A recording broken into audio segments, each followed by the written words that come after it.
Hey guys, and welcome back. It's Ginny from Polly's Paper Studio, and today we're creating this card with the Bee and Butterfly Deluxe Creativity Kit. Now this is a fanciful card with the flap on the top. The inside is finished, so it is just as beautiful as the outside. And when you're done writing your sentiments, you just tuck it right in there, and it looks like a regular ordinary card, but you know there is a secret inside. So let's get started. I've got these papers, and I'm just demonstrating with this scrap cardstock. This is a 4 1/4 by 12-inch piece, and I've scored it at 6 inches. So you're going to need 2 pieces. This one is going to be 8 by 4 1/4, and I scored it at 2 inches. So when I've got those done, I'm going to secure them here so that you're going to have a flap on the top, and then you can close the bottom portion into it.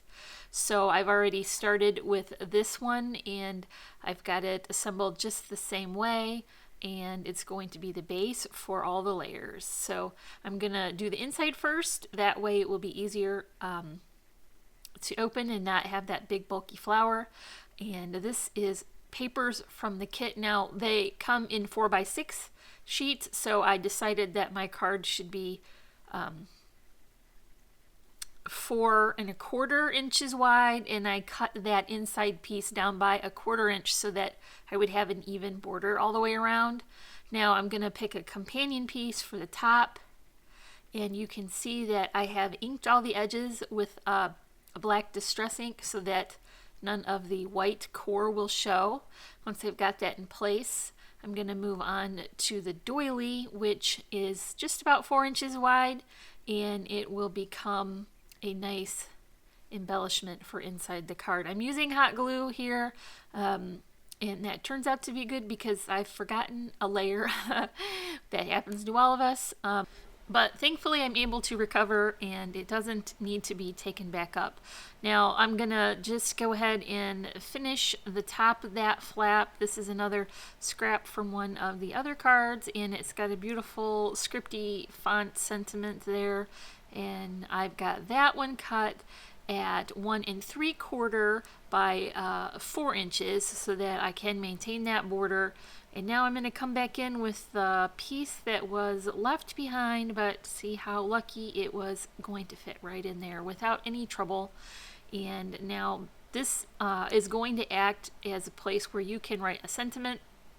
At first I want to adhere this little tag. I put a metal eyelet in there as well, but I decided against string because I didn't want it to be too bulky and cause the card not to close correctly. Now I've also added a layer of 110-pound cardstock behind that, just so that none of the lumps from the doily would interfere with handwriting. And if you have writing like mine, you need all the help you can get. So that is going to finish the inside of the card. Now might as well finish off the top flap, and this is a sweet little polka dot.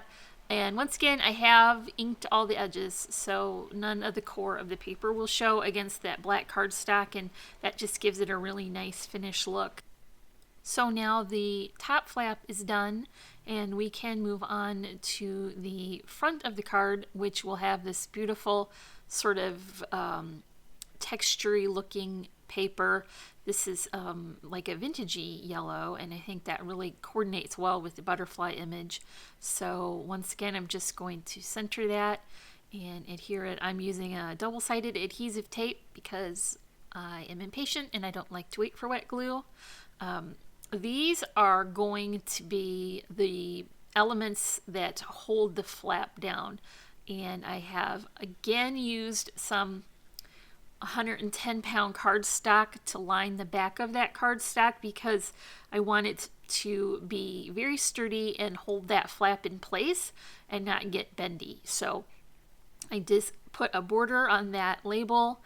Now this image is from the kit again, and I added a ticket there on top with this yellow clip, and there is a black border for that as well with the thicker cardstock on the back. Once I get that set to place, I'm going to kind of eyeball where I think it should be glued because I don't want to interfere with the function of the flap. I think this seems like it should be just about right here, and I'm gonna test it real quick first to make sure that I can open and close it effectively.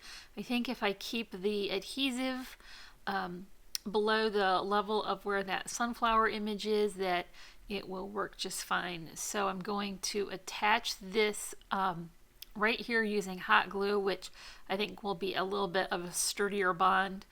And so I'm just going to gently lift that up and keep it in place and give myself a generous amount of glue, and then tip that back over, get it straight. There's a little bit of working time there, thankfully, because I had it crooked, but now that is secured right where I want it, and I think that that will be just right to hold that flap down. Yep, that works perfectly. So I'm going to move on to just a few embellishments. There's not a lot going on for this card. These are some burlap-y kind of flowers. They're very textural, and I'm using hot glue to attach those as well, and might as well hold that down while they get set in place. And last but not least is this little yellow bow, and I'm going to tuck it right under there and hold it while it sets up and pull the excess strings off, and that's it. So if you enjoyed this project, could you please give it a like, leave me a comment, and if you're not already, I would love for you to subscribe. As always, I'm wishing you a happy and productive day. Thanks so much for watching. Bye.